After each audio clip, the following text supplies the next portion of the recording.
Phone આવે તો તમે જય શ્રી કૃષ્ણ કહો. જૈનનો ફોન હોય તો જય જિનેન્દ્ર કહો.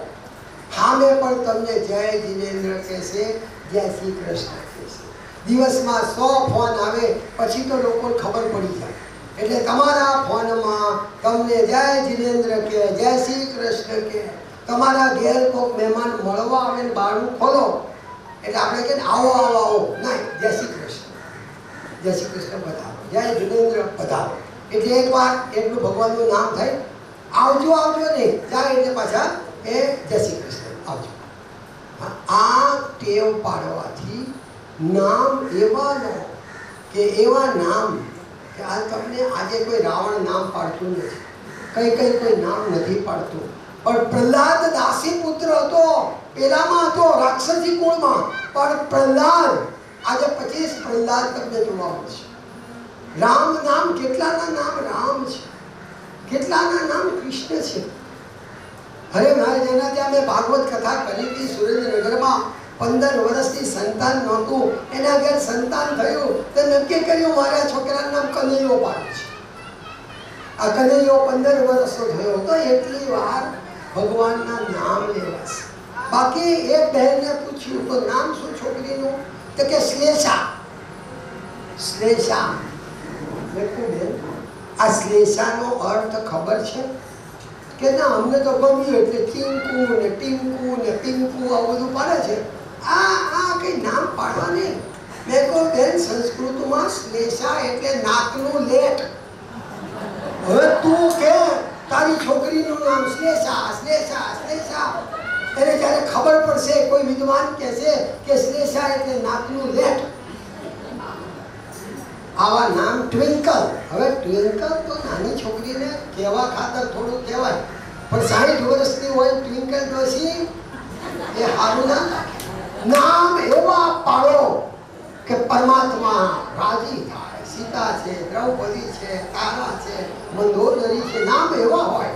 તો આટલી વાત કરી કે આટલા લોકોને તમે જ્યારે પાણીમાં પડવાનું હોય તો ઘણીવાર હોળીમાં પણ નૈનીતાલ અમે કથા કરવા ગયા, ત્યાં બોટમાં ગયા તો બધાને ટ્યુબ પહેરાવી દીધી હતી.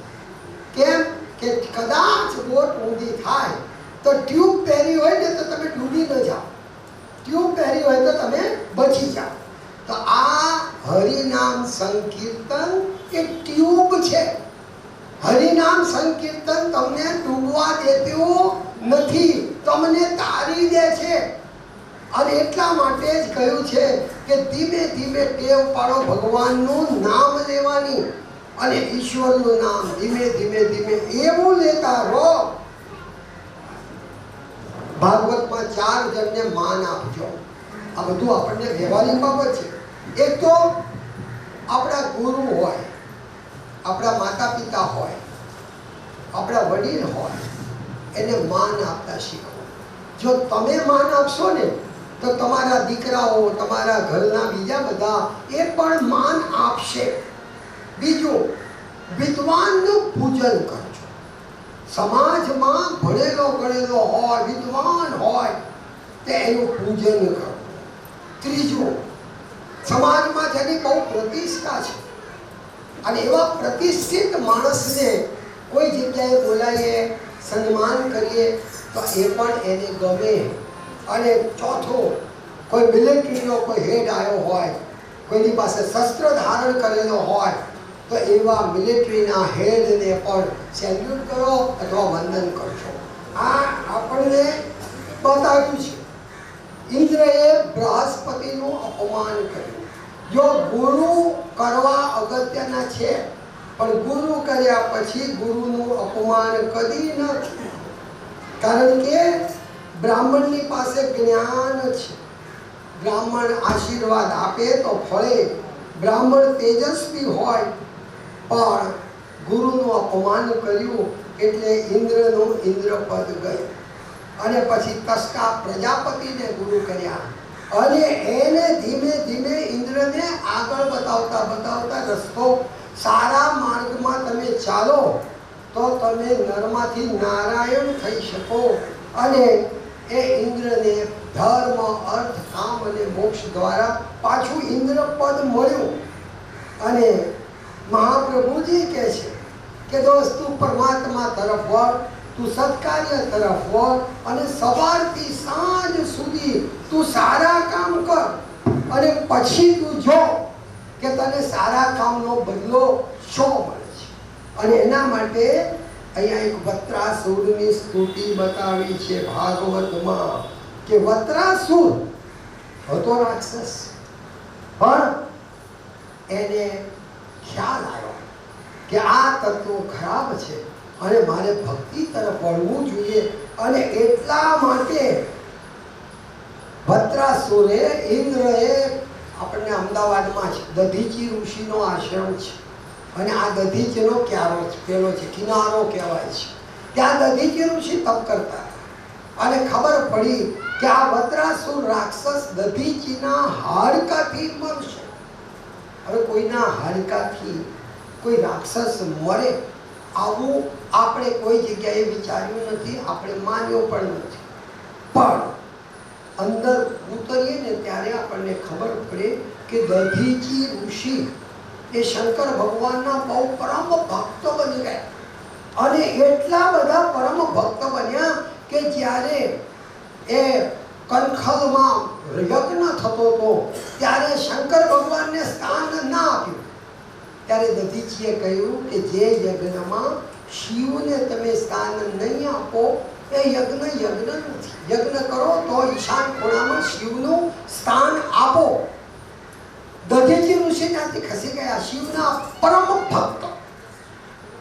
અને આપણને ખબર છે કે દક્ષ પ્રજાપતિનો એ યજ્ઞ ધ્વંસ થયો, માતાજીનો ત્યાં દેહ ત્યાગ થયો, એનું માથું કપાયું, એને બોકડાનું માથું મૂક્યું. આ બધા કરતા મને એક જ વસ્તુ છે કે જે માણસે જે ઋષિએ તપશ્ચર્યા કરી અને તપશ્ચર્યા કર્યા પછીથી એ શંકર ભગવાને કહ્યું કે તારા હાડકા વજ્રના થશે, તારા હાડકા વજ્રના થશે, તારો યુદ્ધમાં કોઈ દિવસ નાશ નહીં થાય, તું કોઈ દિવસ દરિદ્ર નહીં રહે. જો આ ભગવાનના ભગતની આ બધી વસ્તુઓ છે, તું દરિદ્ર નહીં રહે. તને કામ કરવા માટે ઉત્સાહ ઉમંગ ભગવાન આપ્યા જ કરશે. તું ઉત્સાહ ઉમંગથી કામ કરીશ, તું અનેક વિદ્યાર્થીઓને તૈયાર કરીશ. અને આ માટે ઇન્દ્રને ખબર હતી કે આના હાડકા વજ્રના હાડકા શિવના આશીર્વાદથી છે. અને બધા દેવો આવ્યા કે આશીર્વાદ બધું બરાબર, પણ અમને તમારા હાડકા આપો.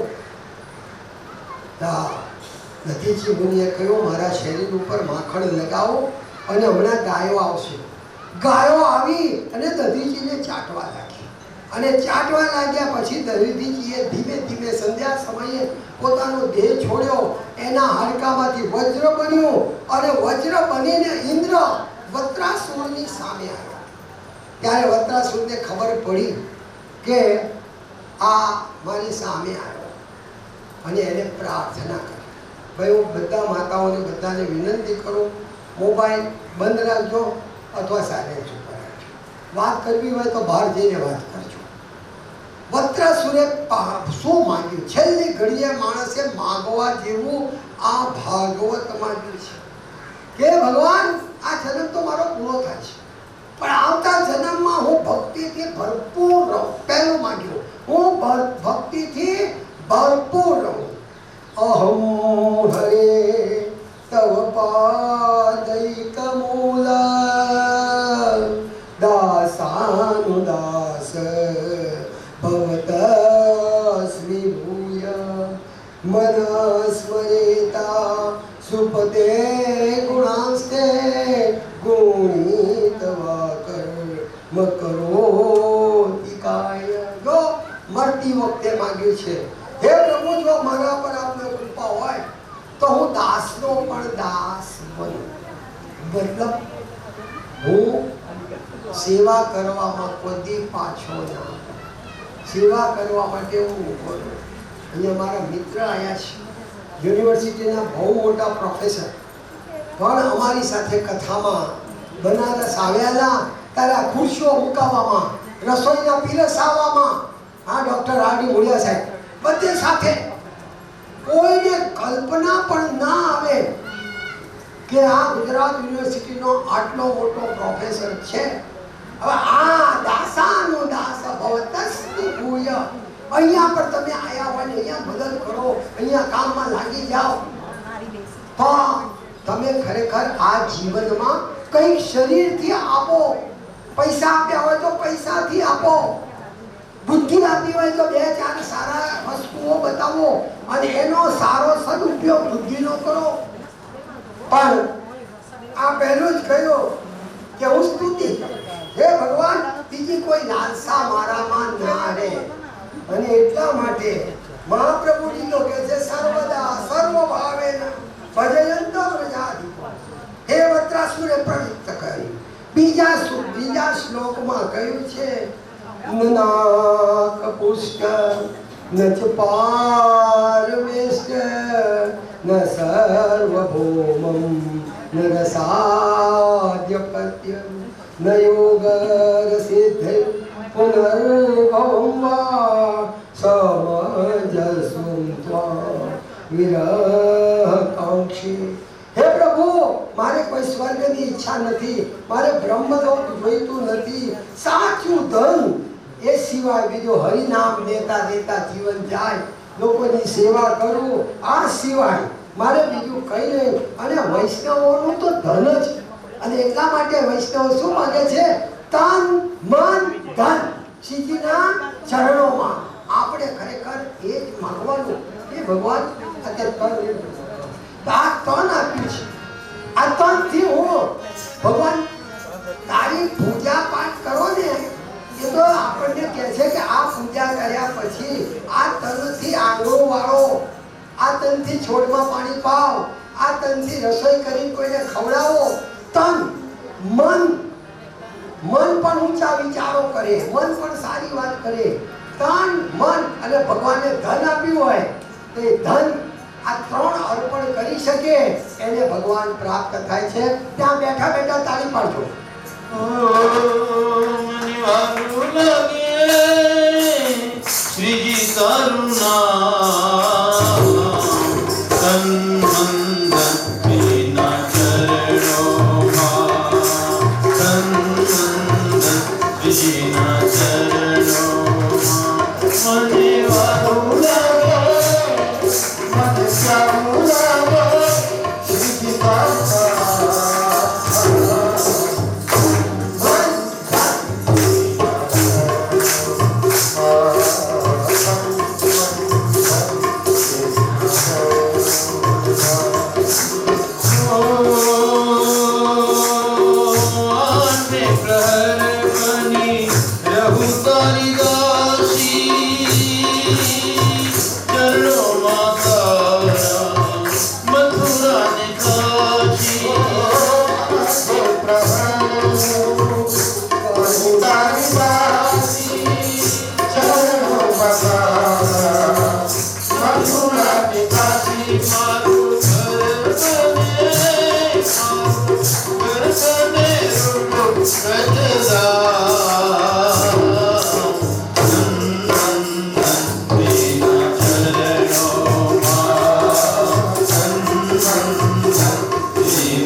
જેમ પક્ષીના બચ્ચા માળામાં બેઠા બેઠા સાંજ પડે પોતાની માની રાહ જોવે કે માં આવશે, ચણ લઈને આવશે. વાછરડો સાંજ પડે અને ભે ભે કરીને પોતાની માની રાહ જોવે. પરદેશથી એની પત્ની એને પતિ આવવાનો હોય અને ખબર હોય કે સાંજે 6 વાગે આવશે, તો પત્ની બહાર આમ રાહ જોઈને ઊભી હોય કે મારો પતિ આવશે. એમ વ્યાકુળતા, જીવની વ્યાકુળતા પરમાત્મા માટે થાય કે મને મારો ભગવાન એ દર્શન આપશે જ. અને આવી વ્યાકુળતા થાય.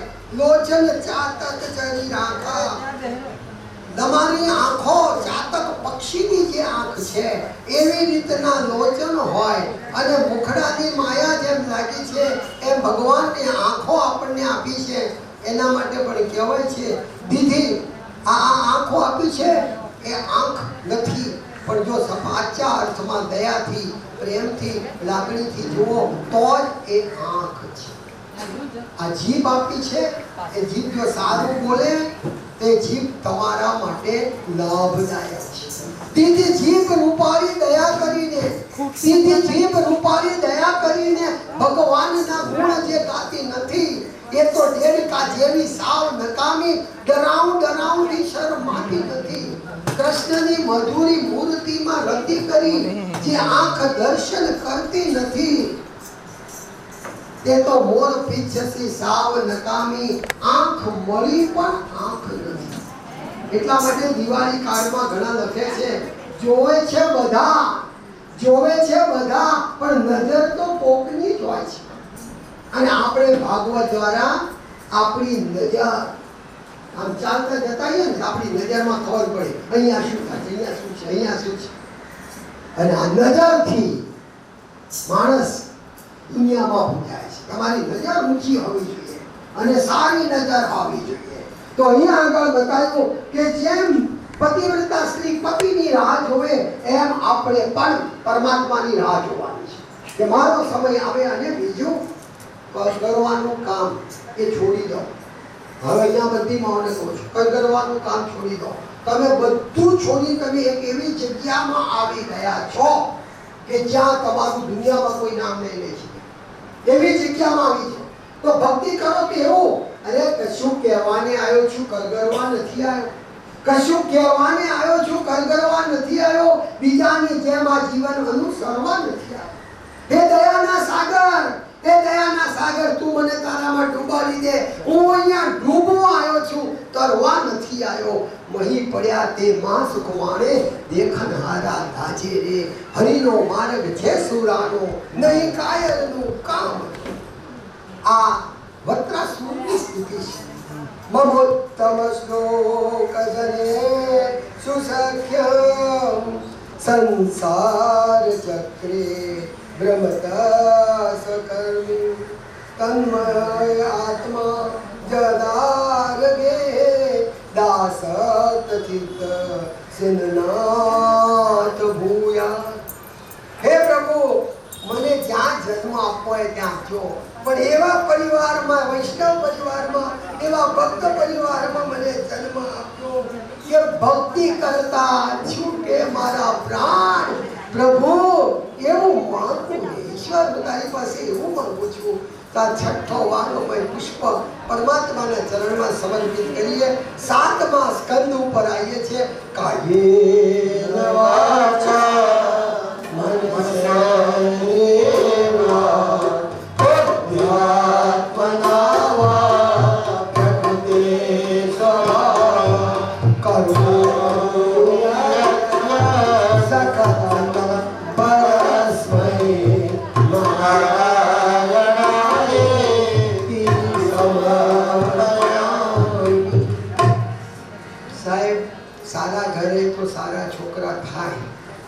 પણ છોકરાને ઉછેર કેવો કરો છો?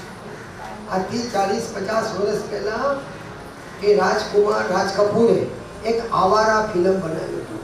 આવારા ફિલ્મ એનું ટાઇટલ જ એવું હતું કે છોકરો જો સારા માણસોની વચ્ચે મોટો થાય તો સારો બને, અને ગુંડા બદમાશ હલકાની વચ્ચે મોટો થાય તો ગુંડો બદમાશ હલકો બને. આ બહુ સનાતન સત્ય છે.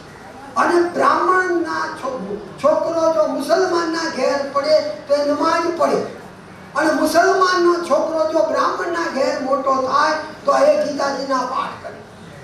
અબ્દુલ કલામ જે આપણા રાષ્ટ્રપતિ જે થઈ ગયા એ ખરેખર એના પિતા માછીમાર હતા. અને ક્લાસમાં બ્રાહ્મણના છોકરાની જોડે બેસતો તો સાહેબ ઊભા કરી દે કે બ્રાહ્મણના છોકરા જોડે બેસવા. ઘેરથી એ પેલા બ્રાહ્મણના છોકરા એના પિતાને વાત કરી કે અબ્દુલ બહુ સરસ છે, હોશિયાર છે, અને મારી જોડે સાહેબ બેસવા નથી દેતા.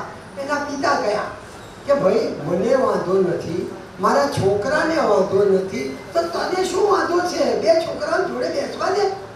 સાહેબે જોડે બેસવા દીધા. અને એવું કહેવાય છે કે અબ્દુલનો બાપ માછીમાર દરિયામાં ડૂબીને મરી ગયો. અબ્દુલ રોતો હતો. ત્યારે પેલો બ્રાહ્મણે કહ્યું, બેટા મારે એક નહીં, મારે બે દીકરા છે. મારે એક નહીં, મારે બે દીકરા છે. આજથી તારે પરવરિશ હું કરીશ, હું તને જમાડીશ, હું રાખીશ, હું તારી સ્કૂલનું ધ્યાન આપીશ. અબ્દુલ કલામ પોતે કહે છે કે બ્રાહ્મણના ઘેર હું મોટો થયો તો ગીતાજીના પાઠ કરતો. મહાપ્રભુજી આપણને કહે છે 3 જાતની વાસના છે. એક સદવાસના, સારી વાતો, સારો એ જ ગમે. એમાં લોકો બેઠા હોય ને એવી કોઈ વાતો કરો તો તમારી જોડે બેસે. અસદ વાસના, ખરાબ જ બોલે, ખરાબ જ વાતો કરે. તો સાહેબ સાચું કહું, આવી વાતો કરનારા આપણા સગા હોય, કુટુંબીજનો હોય, આપણો મિત્ર હોય, આનાથી ખસી જવાય. કેમ? ભાઈ માફ કરજો, હું આવી વાતોમાં હવે પડવા માંગતો નથી. મારા જિંદગીના શ્વાસો બહુ ઓછા છે, અને ઓછા શ્વાસને સારી જગ્યાએ હું ફેલાવીશ ને. ફૂલના બગીચામાં જઈએ ને તો સુગંધી આવે, સુગંધી આવે, અને ગટરની પાસે ઊભા રહીએ તો ગટરની ગંદી વાસ આવે. આવા ગટર જેવા લોકો બહુ છે, જેને ઈટ ડ્રિંક એન્ડ બી મેરી, ખાઓ પીઓ મજા કરો, આમાં રસ છે. કોઈનું કલ્યાણ કરવામાં, કોઈના તરફ ધ્યાન આપવામાં, કોઈના સારા કામો કરવામાં જરાય રસ નથી. અને આવું કોણ કે ભાગવત કથા છે, જાઓ ભાઈ તમે તમારું બધું એક આવો, અમારું કામ નહીં. સાહેબ આમાં એક વાર તો આવો.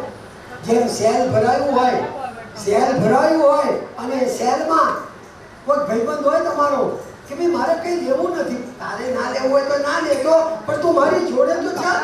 તમારી જોડે આવ્યો હોય સેલમાં અને ગમી જાય અને 500 રૂપિયાનું લઈને બહાર આવે. તમે પૂછો ને કેમ નહોતું લેવું ને? ભાઈ નહોતું લેવું પણ ગમી ગયું.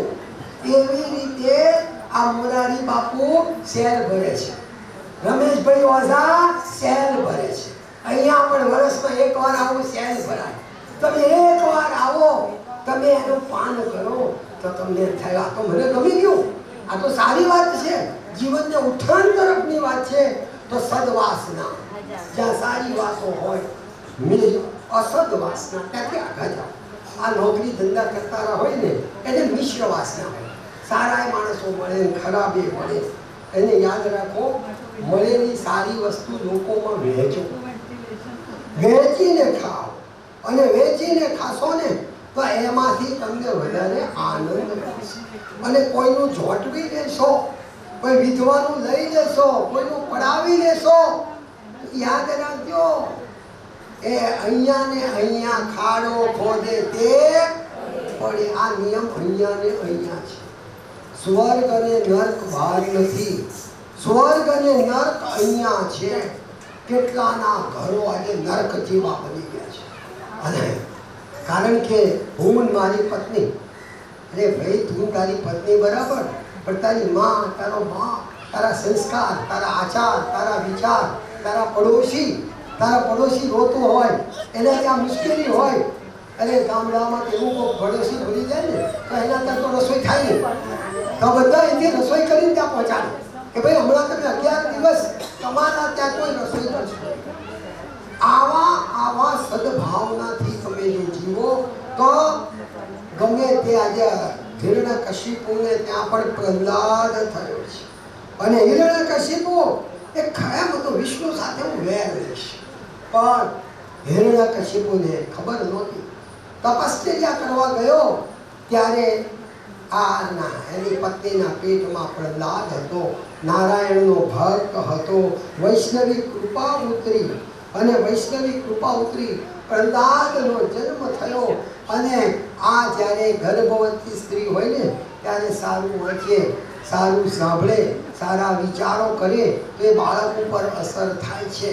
પ્રહલાદને શાળામાં મોકલ્યો ત્યારે પ્રહલાદને એની સાથે કનૈયો દેખાય, એને જશોદા માં દેખાય, એને એના ભાઈબંધો દેખાય અને આમાં તાળીઓ પાડે. ત્યારે બધાએ કહ્યું, પ્રહલાદ આ તું તાળી કેમ પાડે છે? કારણ કે મને તો બધા મારા મિત્ર સરખા વર્તુળ દેખાય છે, કે અમને તો કોઈ નથી દેખાતું. ત્યારે પ્રહલાદે કહ્યું કે જો ભક્તિના નવધા ભક્તિ છે અને આ બહુ સરસ, કોઈને પણ આ ગમશે, જે તમને ગમે તે પકડજો.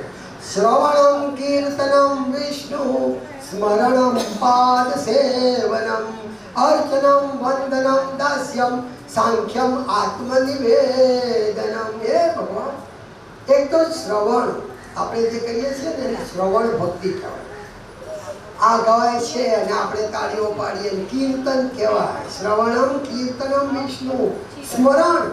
તમે કોઈક વાર અહીંયાથી બાંકડા પર બેઠા હોય અને એમાં સ્મરણ કરો કે મહેશભાઈએ પેલી વાત કરી હતી, સારું વાત કરી હતી, ચોખ્ખાઈની વાત કરી હતી અને એમ કહ્યું હતું કે ધ્યાન આપવાનું, જ્યાં ચોખ્ખાઈ રાખવાની, આપણે ચોખ્ખાઈ રાખીએ.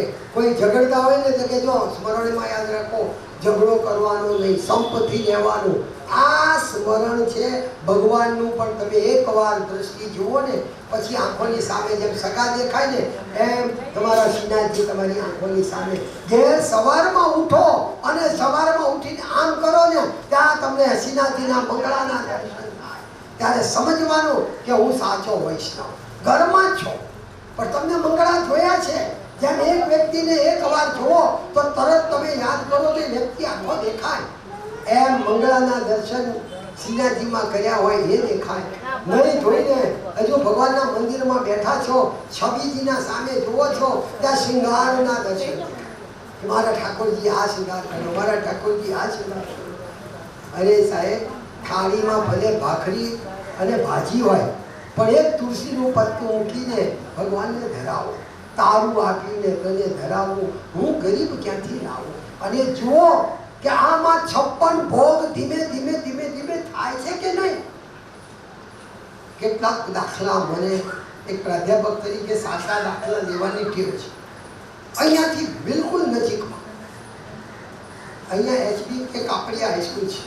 કાપડિયા હાઈસ્કૂલનો રમતનો ટીચર અને વૈષ્ણવ, અને આથી 30 વર્ષ પહેલા શ્રીનાથજી ગયો અને દિવાળીના ટાઈમે, અને એ વખતે 30-35 વર્ષ પહેલા 100 રૂપિયાની કિંમતે બહુ મોટી હતી.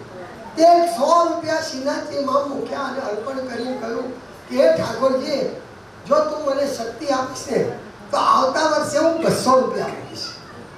બીજા વર્ષે એને 200 રૂપિયા મૂક્યા, ત્રીજા વર્ષે 400 રૂપિયા મૂક્યા.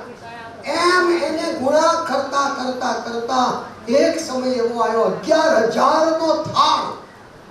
આ પરીખ વૈષ્ણવ, એને 11,000 નો થાળ શ્રીનાથજીનો કર્યો અને પ્રેસ કર્યું. ખૂબ મોટું પ્રેસ થયું, ખૂબ સુખી થયો.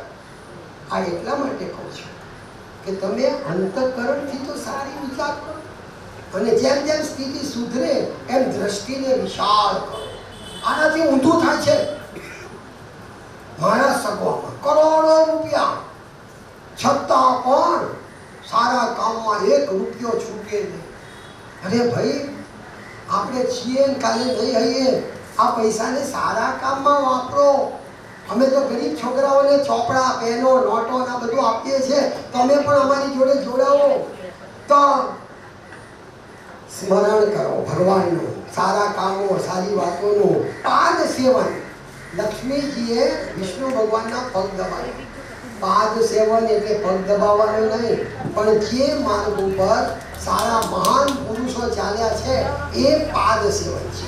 એ માર્ગે તમે પણ જાઓ.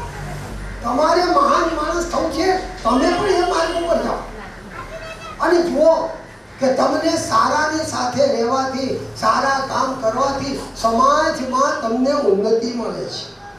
અર્ચનમ, ઠાકોરજીને ગળામાં માળા, એ લોકો વૈષ્ણવોમાં આ માળા બજારમાંથી નથી લવાતી.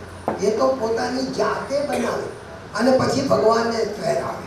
તમારી માટે પણ અહીંયા તમને ગમે ને એવા બધા દેવ મૂક્યા છે.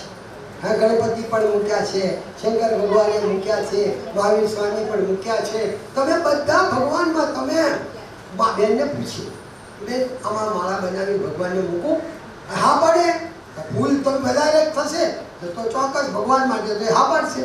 તો આ ઠાકોરજીને ઠરાવો, થાળી જમતા પહેલા તરત તમારી થાળી છે, તમારે જ ખાવાનું છે, તો ઉતાવળ કર્યા પહેલા 2 મિનિટ થાળી સામે જોઈ અને ભગવાનને યાદ કરો કે ભગવાન તે મને કેવું સરસ ખાવાનું આપ્યું, અહીંયા પણ મને તે આટલું બધું સરસ, તારો ખૂબ ખૂબ આભાર.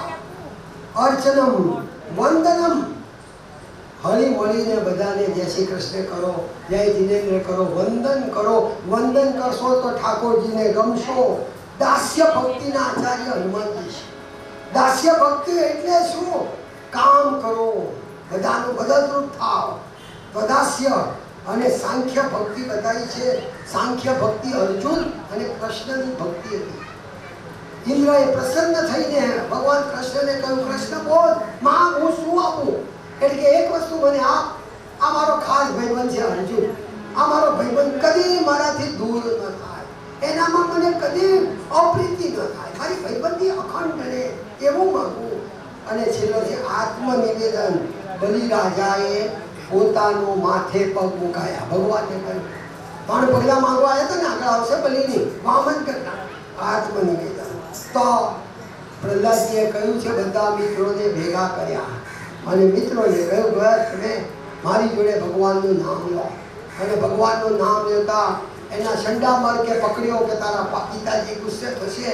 સંડામર્કને લઈ ગયા. પિતાજીએ પર્વત ઉપરથી ગબડાયો, હોલિકામાં એને રાખ્યો, પણ જેને બચાવનારો છે ને જેલમાં પૂરી દીધો. રાત્રે 12 વાગે અન્નપૂર્ણા માતા રોતા હતા. ભગવાન વિષ્ણુએ કહ્યું, અન્નપૂર્ણા કેમ રો છો? કે મેં બધાને જમાડી, બધા જમીને સૂતા છે, એક તમારો ભક્ત પ્રહલાદ જેલમાં ભૂખ્યો છે, કે ચાલ મારી જોડે થાળી લઈ લે. અન્નપૂર્ણા માતાએ થાળી લીધી, જેલના દરવાજા ખુલી ગયા, પ્રહલાદ ને ખોળામાં લીધો. અરે ભગવાને અન્નપૂર્ણા માતાએ કોળિયા ખવડાવ્યા છે. આ યાદ રાખો કે અહીંયા પણ તમને જે કોળિયા ખવડાવે છે એ અન્નપૂર્ણા માં છે. અને માટે આપણે અન્નપૂર્ણા માત કી જય કહીએ છીએ, પગે લાગીએ છીએ. અન્ન પણ દેવ છે. તો પ્રહલાદને હોલિકાએ નાગલ કર્યો. છેવટે રાજા ગુસ્સે થયો, હિરણ્યકશિપુ, અને ગરમ ગરમ થાંભલો તૈયાર કર્યો. બોલ, આ થાંભલામાં તારો ભગવાન છે? તારો ભગવાન ક્યાં છે? બોલ. પ્રહલાદે જવાબ આપ્યો કે પિતાજી મને એક કહો, મારો ભગવાન ક્યાં નથી? આ નિર્ભયતા. તો કે તારો ભગવાન જો થાંભલામાં હોય ને તો ભેટી પર ધગધગતો લાલ ચોળ થાંભલો. છોકરાને 1 મિનિટ તો થયું, પણ ભગવાનમાં વિશ્વાસ હોય ને તો કીડીની લાઈન દેખાય, લાલ કીડીની લાઈન દેખાય. પ્રહલાદને કહ્યું, કીડીને કઈ નથી થતું તો મને શું થશે? આને ભેટ્યો અને અવાજ આવ્યો, ગુર ગુર ગુર ગુર ગુર ગુર, અને એમાંથી થાંભલો ફાટ્યો અને અર્ધ નરકો અર્ધ જાનવર કો લીધો. નરસિંહ મેં ભગવાન કી, નરસિંહ ભગવાન કી, નરસિંહ ભગવાન કી. આઠવલે દાદા કહેતા કે આપણે નરસિંહ બનવાનું છે. આ નર બીકર શિયાળ નથી બનવાનું, નરસિંહ મતલબ કે લાયન જેવા. તમે ચાલતા હોય તો ભૂલી ઉપર લાગે કે આ તેજસ્વી બહેન કોઈ ચાલે છે. તમે ચાલતા હોય તો લાગે કે તેજસ્વી પુરુષ ચાલી રહ્યો છે. તમારી આંખોમાં તેજ હોય, તમારી વાણીમાં તેજ હોય. આ નરસિંહ અવતાર છે. બેન આને અહીંયા ફેરવી અને 4 રસ્તા પર કોઈ નથી, 4 રસ્તા પર ના કોઈને પણ કહેશે, કોઈને પણ ખબર સાહેબ. આ ભાગવતજીમાં કહેવાય છે કે નરસિંહનું જ્યારે અવતાર થાય ગુસ્સામાં હતા, અને એ ગુસ્સામાં જ્યારે આ વસ્તુને એક શ્રીફળ દ્વારા એક પ્રતીક કે ભાઈ અમારા આ આશ્રમમાંથી, અમારે માતૃગૃહમાંથી કોઈ પણ જાતનો કોઈનો દોષ હોય, કોઈનો કકળાટ હોય, કોઈના મનમાં કંઈક હોય, કોઈની નજર બી ખરાબ હોય, આ બધું જ અહીંથી તું દૂર કરજે. અને હવે પછીની કથામાં 10 ગણો આનંદ આવશે.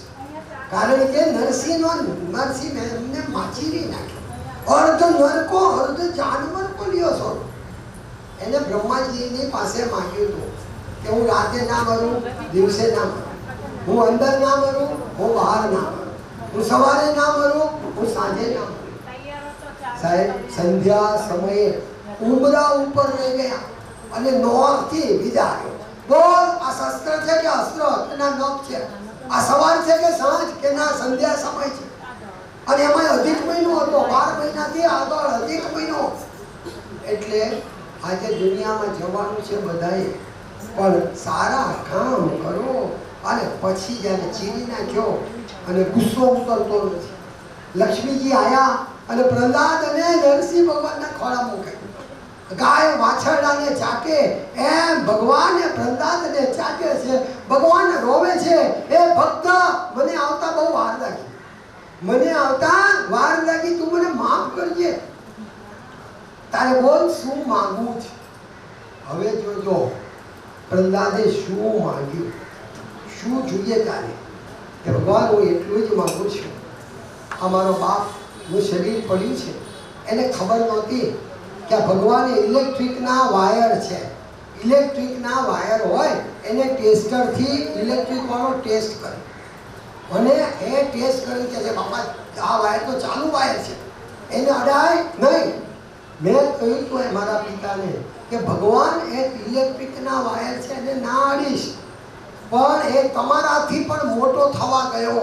ભગવાનથી મોટો કોઈ થતું નથી, એની આ દશા થઈ અને પડ્યો છે. હું માંગુ છું મારા તમામ પુણ્ય મારા બાપને અર્પણ કરો. તો આ દીકરો શ્રાદ્ધના દિવસે, શ્રાદ્ધના દિવસમાં આપણે આપણા પુણ્ય આપણા માતા પિતાને અર્પણ કરવા જોઈએ કે અમારા પુણ્ય હું અમારા માતા પિતા કે તમે અમને સારી સ્થિતિમાં રાખ્યા, અમને સારી બુદ્ધિ આપી, સારા કર્મો કરાયા, સારું શરીર આપ્યું, સારા વિચાર આપ્યા, હું અમારા બધું તને અર્પણ કરું છું. આ તો કરુણાનો કરનારો, તારી કરુણાનો કોઈ પાર નથી. હાર્દિકને કહીએ કરુણાના કરનારા, તારી કરુણાનો કોઈ પાર નથી.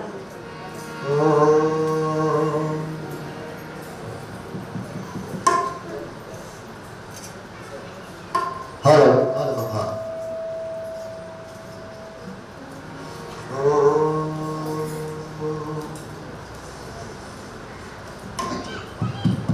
હલો હે કરુણાનો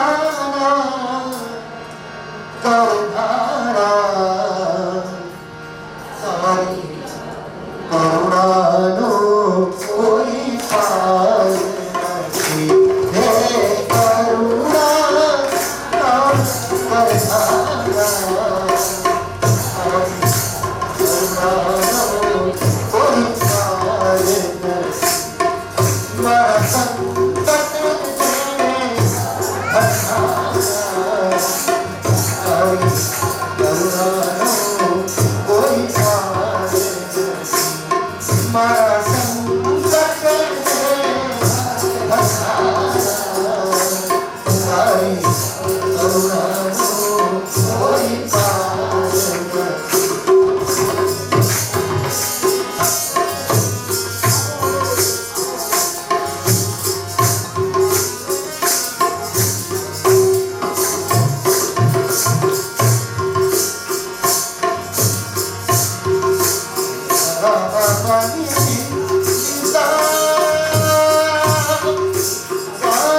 જડતો નથી કિનારો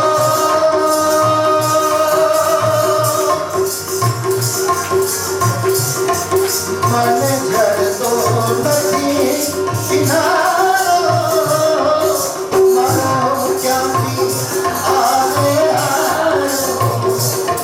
મને જડતો નથી કિનારો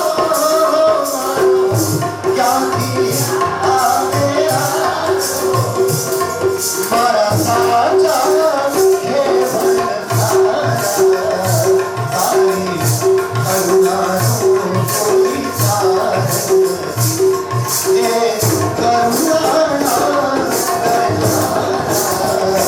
તારી કરુણાનો કોઈ પાર નથી છે ભક્ત ગુણી લૌદાસી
અને હોળીને પ્રગટાયા પછી આપણે કહીએ છીએ દુષ્ટ તત્વો ગયા, સારા તત્વો બચી જાય છે. હરિ વ્યાપક સર્વત્ર સમાના, પ્રેમ સે પ્રગટ હોઈ મેં જાના. ભગવાન બીજે કઈ નથી, ભગવાન અહીંયા ને અહીંયા છે, પણ તમે પ્રેમથી એને પ્રગટાવો. લાકડામાં અગ્નિ છે, પણ લાકડામાં દીવો નહીં મૂકો ત્યાં સુધી લાકડું સળગવાનું નથી. હરેકના હૃદયમાં પ્રેમ છે, તમે પ્રેમ આપો, એનો નિયમ છે પ્રેમ મળે. દરેકને તું મને પ્રેમ આપ, પ્રેમ આપ. ભિખારીની જેમ પ્રેમ માંગવાથી નથી મળતો. પ્રેમ વસ્તુ એવી છે આપવાથી મળે. પતિ પત્નીને પ્રેમ આપે તો પત્ની પતિને પ્રેમ આપે, માં દીકરાને પ્રેમ આપે તો દીકરો માને પ્રેમ આપે, મિત્ર મિત્રને પ્રેમ આપે તો મિત્ર મિત્રને પ્રેમ આપે. હરિ વ્યાપક સર્વત્ર સમાના, પ્રેમ સે પ્રગટ હોઈ મેં જાના. અરે આપણા વેદના મંત્રો તો એમ કે છે સર્વત્ર સુખિનો સંતુ સર્વે સંતુ નિરામયા સર્વે ભદ્રાણિ પશ્યન્તુ મા કસ્ય દુઃખભાગ ભવે. બધા સુખી થાવ, કોઈ વ્યાધિમાંથી બધા મુક્ત થાવ, સર્વે જનનું કલ્યાણ થાવ, કોઈ દુખી ના થાવ. વેદનો મંત્ર શાંતિ પાઠ ભાઈ લો શાંતિ અંતરિક્ષ શાંતિ પૃથ્વી શાંતિ શાંતિ મોક્ષદય શાંતિ વિશ્વે દેવા શાંતિ શામા શાંતિ. ગૌ શાંતિ એટલે સ્વર્ગમાં શાંતિ રહે. અંતરિક્ષ એટલે અંતરિક્ષમાં શાંતિ રહે. પૃથ્વી શાંતિ, આ પૃથ્વી ઉપર જો ઈરાન ને ઈરાક ને સામ સામે તમે અરે બધા શાંતિથી જીવો. જીવોને જીવો અને જીવવા દો. પૃથ્વી ઉપર શાંતિ રહે, પાણીમાં શાંતિ રહે, ઔષધમાં પણ શાંતિ રહે, વનસ્પતિમાં શાંતિ રહે, ચારે બાજુ શાંતિ પ્રસરાય, જગતમાં અશાંતિ દૂર થઈ અને શાંતિ અને સુખમાં જગત આવે.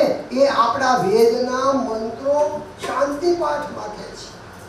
પ્રહલાદે તો ત્યાં સુધી કહ્યું છે કે જે જીવ પરમાત્માનું નામ લેતો હોય, જે જીવ સારા કામ કરતો હોય, જે જીવ ભક્ત હોય, સારા કામ કરે, અને એ ભલે ચંડાળ હોય તો એ બ્રાહ્મણ કરતા શ્રેષ્ઠ છે. અને બ્રાહ્મણ થઈને રાવણ જેવા કામ કરતો હોય ખરાબ, તો એવો બ્રાહ્મણ પણ નકામ. બહુ એક દાખલો હમણાં અહીંયાના કપડવંજ ગામ, ગુજરાતનું કપડવંજ ગામ, એમાં સહજાનંદ સ્વામી મહારાજ એ ગામમાં આવતા હતા. ત્યારે એ ગામનો હરિજન, ભક્ત તો બધાને ભક્તિ કરવાની છે, હરિજન એકવાર લાંબો થઈને પગે લાગીને કહ્યું કે મારા જેવા હરિજનના ઘેર આપ ના પધારો. સહજાનંદ સ્વામી તો કે ભાઈ આવતું બોલે છે, હું તારો વારો આવશે એટલે તને પણ કહીશ કે તારા ઘેર પણ હું આવીશ. સાહેબ નરસિંહ મહેતો હરિજનના વાસમાં જઈને પણ ભજન ગાતો. જે ભગવાનનો ભક્ત હોય ને એને આ બધું હોતું જ નથી. તે ખરેખર 15 દિવસ પછી કહ્યું કે જા ભાઈ, આ રવિવારે હું તારા ત્યાં આવીશ, તું મને લેવા આવજે અને તારા ત્યાં તોરણ બંધાવજે, હું તારા ત્યાં આવીશ. હા, અને તારા ત્યાં આગળ આવીને શાંતિ કરીશ. બન્યું એવું, શનિવારે રાતે 10 વાગે એની માં મરી ગઈ. માં મરી ગઈ તો ગરીબ હરિજન માંડ સહજાનંદ સ્વામીએ કહ્યું તું હું તારા ત્યાં આવીશ. હવે જો કહેવા જાય તો આ જિંદગીમાં એક મોકો મળ્યો તો હવે એ મોકો ક્યાં મળે? એટલે માનું સબ બાંધી દીધું, પેક કર્યું અને અંદરના રૂમમાં જઈ મૂક્યા. અને બધાને મોઢું હસતું રાખીને સગાને બધાને બોલાયા હતા, તોરણ લગાડ્યા. અને એ સહજાનંદ સ્વામી લેવા ગયો. સહજાનંદ સ્વામી આયા, પણ સહજાનંદ સ્વામી આયા તો દૂર દૂર ચાલે. એટલે કે ભગલા તું દૂર દૂર કેમ છું? આવ ભાઈ પાસે આય. ત્યાં રોઈ પડ્યો, પગમાં બાપજી મેં ભૂલ કરી, મને માફ કરો. રાતે મારી માં મરી ગઈ અને મારી માં મરી ગઈ એટલે મારા ત્યાં શોક થાય અને મારા શોકમાં ભગવાનના ક્યાંથી આવે? આજે હું બહુ દુઃખી છું. ત્યારે કહ્યું એ ભગલા તું ઊભો થા, તું ઊભો થા. સહજાનંદ સ્વામીને ભેટી પાડ. માં તો તારી માને, મારી માં એ માં છે, એ દરેકની માં છે. તું મને ભેટી પાડ. ત્યારે લખ્યું છે કે આ દુનિયામાં આના પ્રેમ ભાવથી એ ઊંચો બીજો કોઈ ભાવ નથી. તમે પ્રેમમાં સતત રહો તો ભગવાન પણ તમારા ત્યાં ઈશ્વર પર કૃપા કરશે. જેના ઘરમાં પ્રેમ નથી ને એ ઘર નથી. જેના ઘરમાં સોવા તુલસીનો ક્યારો નથી ને એ ઘર નથી. જેના ઘરમાં દીવાબત્તી થતા નથી એ ઘર નથી. જેના ઘરમાં આરતી પૂજા વંદના થતું નથી, કોઈ સંત કોઈ મહાન કોઈ ભૂખ્યાને તમે જમાડતા નથી, એ ઘર નથી. અને આપણે આપણા ઘરને ઘર બનાવવાનું છે. અને દુલાભાઈ કાગ શું કહેતા હતા?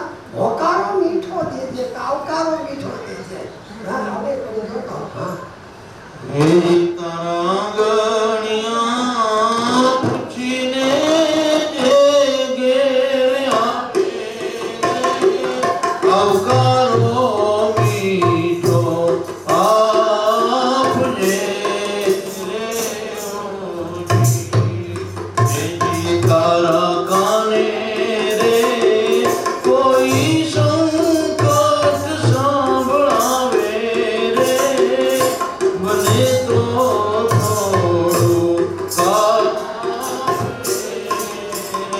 પ્રહલાદે કહ્યું હે પ્રભુ, હું તો અસુર બાળક છું, હું સ્તુતિ શું કરું? પણ હું લલના કરું છું. વૈષ્ણવમાં ગડબડ શબ્દો હોય ને એને લલના કહેવાય. હું તો લલના કરું છું, હું તો દૈત્ય બાળક છું. યમુનાષ્ટકમાં મહાપ્રભુજીએ પ્રગટ કરીને કહ્યું છે સ્તુતિ તવ કરોતિક કમલ જાતસે પ્રિય. હે યમુના મહારાણી, તમારી સ્તુતિ કોણ કરી શકે? 2-4 ગુણ હોય તો તમારી સ્તુતિ કરાય, પણ તમે તો ગુણોનો ભંડાર છે. જેમ આકાશના તારા ગણી ન શકાય, એમ તમારી ગુણો અનેક છે.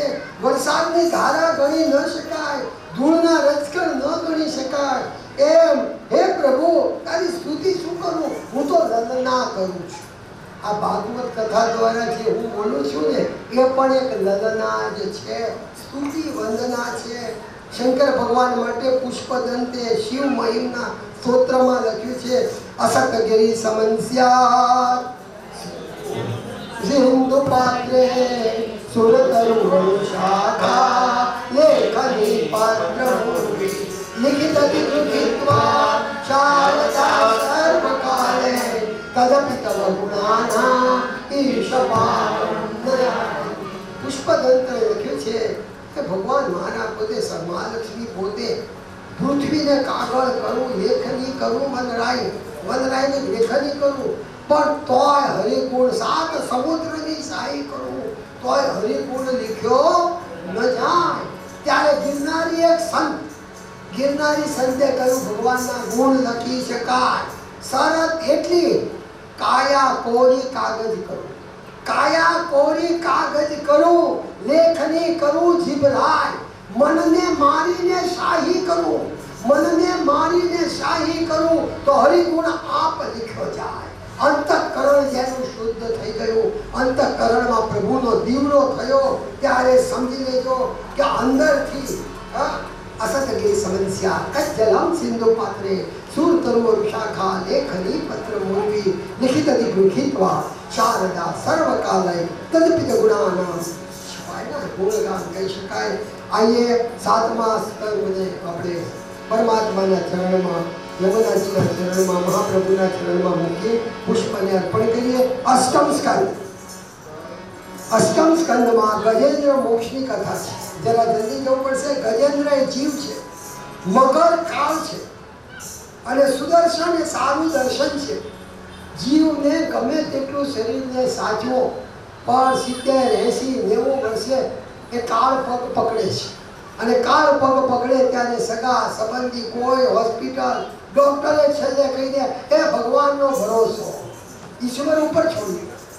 અને એવા જોયા છે કેસો કે ડોક્ટર પણ છૂટી પડ્યા હોય, છતાં પણ એવા લોકો સાજા માજા તાજા થઈને જીવતા થઈ જાય. ફરી એક સાચો દાખલો શિકાગોમાં ભગવાનની દયાથી, ઠાકોરજીની કૃપાથી 1 વર્ષ શિકાગોમાં રહેવાનો મોકો મળ્યો હતો. શિકાગોમાં અહીંયા શાહપુરના મોહમ્મદ અને અમારા બધા મિત્ર સર્કલમાં, ત્યાં આગળ અમેરિકામાં કોઈ હિન્દુ મુસલમાન એવું નથી હોતું, બધાનો મિત્ર. તે મોહમ્મદના પિતા ત્યાં આવ્યા હતા અને માંદા પડ્યા. એવા માંદા પડ્યા કે હોસ્પિટલમાં આ મોહમ્મદના પિતાને ઇંગ્લિશ આવડે છે, અને આ લોકોને હોસ્પિટલમાં સિરિયસ એને બીજા કોઈને જવા દે નહીં. છેવટે એક દિવસ મોહમ્મદના બાપાએ કહ્યું, એ मोहम्मद मेरा एक काम कर बेटा, क्या कि मेरे को मौत के लिए तो छुट्टी दे दे. डॉक्टर ने बोल दिया कि तू मर जाएगा, तो मेरे को मौत अमेरिका में मरना नहीं है. आ सत्य आप लोग पूछो, मेरे को अमेरिका में नहीं मरना है, तो बेटा मुझे अहमदाबाद शाहपुर में ले जाओ, बस मैं शाहपुर में मरना चाहता हूँ, इतनी मेरी ख्वाहिश है. मोहम्मदे एना भाईबंधोने कहीने टिकિટ બુક કરાવી અને એના બાપને સગવડ કરીને ઇન્ડિયા લાવ્યો. અમદાવાદ આવીને શાહપુરમાં લાવ્યો અને બધાને કહ્યું કે મારો બાપો બહુ નહીં જીવે. ત્યાં તો શાહપુરમાં હકીમો ને વૈદો ને ડોક્ટરો ને મિત્ર સગા સંબંધી. અરે મોહમ્મદનો બાપો હાજો થઈ ગયો, હાજો થઈ ચાલતો હરતો ફરતો થઈ ગયો. કે ક્યાં આ શું હતું કે ભાઈ અમેરિકામાં કોઈ વાત કરે નહીં, કશું નહીં, માંદો પડેલો. અને મારા મિત્ર સર્કલ મને જે દવાઓ આપનાર ડૉક્ટર એને મને હાજો કરી દીધો. તો આમાં એ છે સાહેબ કે જો ડૉક્ટર એ બધાને જીવાડી શકતો હોય તો ડૉક્ટરના ઘેર છેલ્લો વસગોડો ના થાય. ડૉક્ટર તો દવા આપે છે, પણ આપણને બચાવનારો તો પેલો એ છે. અને એટલા માટે અહીંયા તાનસેન સારું ગાતો હતો. તાનસેન સારું ગાતો હતો. અકબરે પૂછ્યું, તાનસેન તારા કરતાં કોઈ સારું ગાનાર છે? કે મારા કરતાં મારો ગુરુ તો સારું ગાનારો હોય જ ને. તો કે તારા ગુરુને બોલાય ને કે માફ કરજો, મારો ગુરુ પેમેન્ટ ઉપર ગાય એવો નથી. પૈસાથી મારા ગુરુને બોલાવાય નહીં.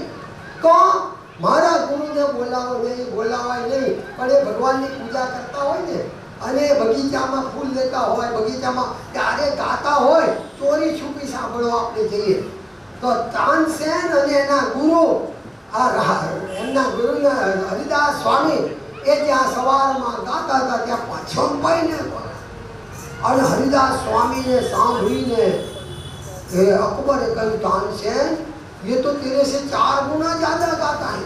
तो बहुत सारू गाय છે, 4 गुना सारू गाय છે. तो कहे जहाँ पना मैं आपके लिए गाता हूँ, मैं आपके लिए गाता हूँ और वो गाता है भगवान के लिए. ये ठाकुर जी માટે ગાય છે અને એના માટે જે ગાય એના ગીતમાં મધુરતા આવે. તો અહીંયા વામન પ્રગટ થાય પહેલા, હે ગોવિંદ હે ગોપાલ अब तो जीवन हारे, नाक कान डूब न लागे, कृष्ण को पुकारे. आइए બહુ સુંદર છે અને આપણો પરમાત્મા સાથેનો સંબંધ બંધાય છે.